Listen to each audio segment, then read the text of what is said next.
Now it is time to look at some general examples on straight lines. The first standard example goes as follows. The number of integer values of m for which the x coordinate of the point of intersection of the lines 3x plus 4y equals 9 and y equals mx plus 1 is also an integer. So therefore, as the question suggests, the first thing to do is find the point of intersection of these two lines. So writing them in the general form, first equation becomes 3x plus 4y minus 9 equals 0. The second equation is mx minus y plus 1 equals 0. So x upon 4 minus 9 equals y upon minus 9m minus 3 equals 1 upon minus 3 minus 4m. So we get x is equal to 5 upon 4m plus 3 and y is equal to 9m plus 3 by 4m plus 3.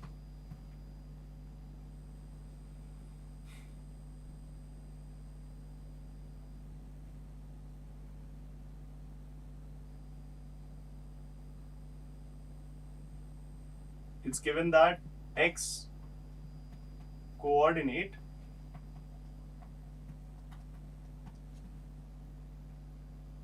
is an integer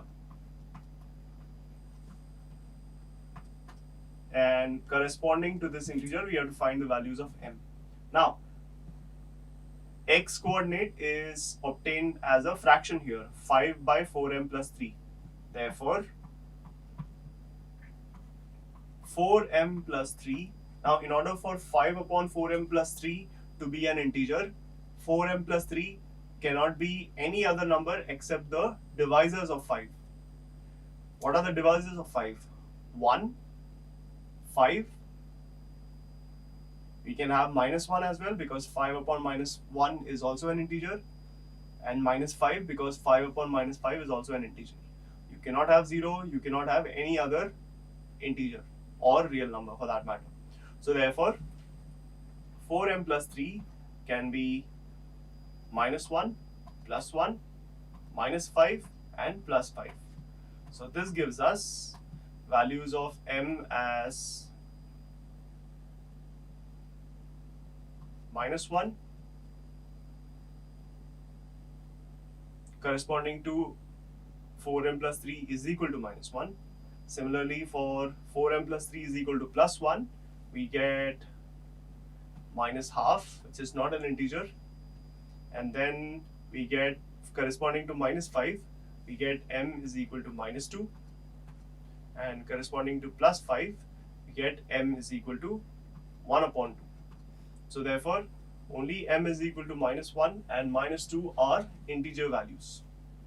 The question says we have to find the integer values of m for which the x coordinate of the point of intersection of those two lines is also an integer, and thus we have two integer values of m such that these conditions are satisfied.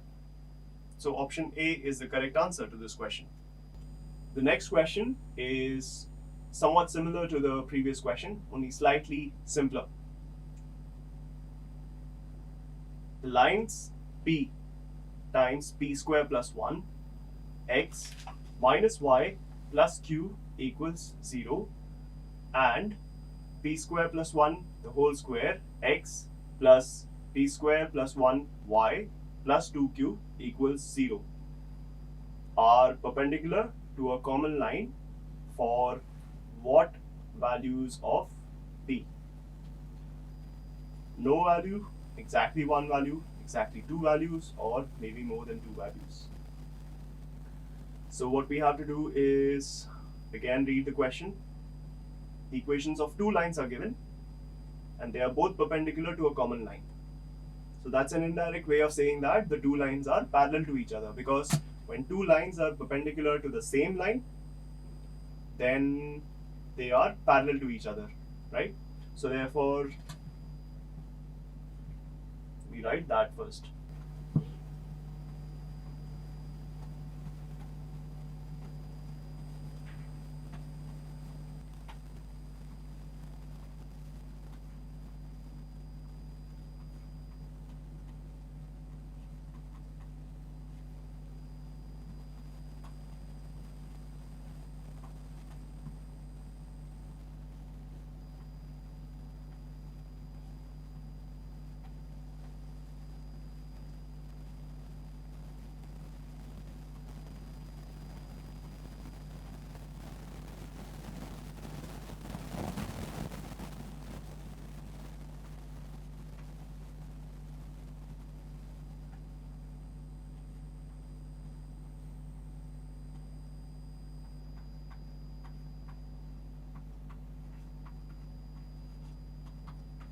The line p into p square plus 1x minus y plus q is equal to 0, and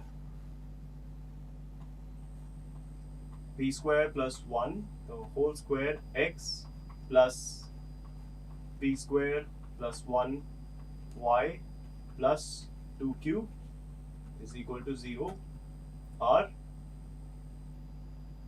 parallel.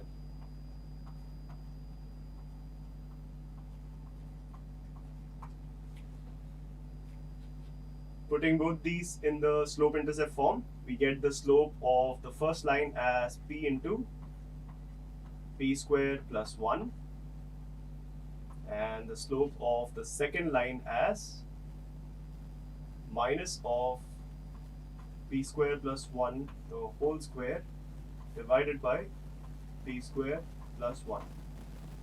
So you get minus of p square plus 1, because minus p square plus 1 the whole square divided by p square plus 1 gives us minus of p square plus 1. So p square plus 1 gets cancelled on both sides, and we are left with p is equal to minus 1. Exactly one value of p. We get exactly one value of p, that is minus 1. And so option B would be the correct answer to this question.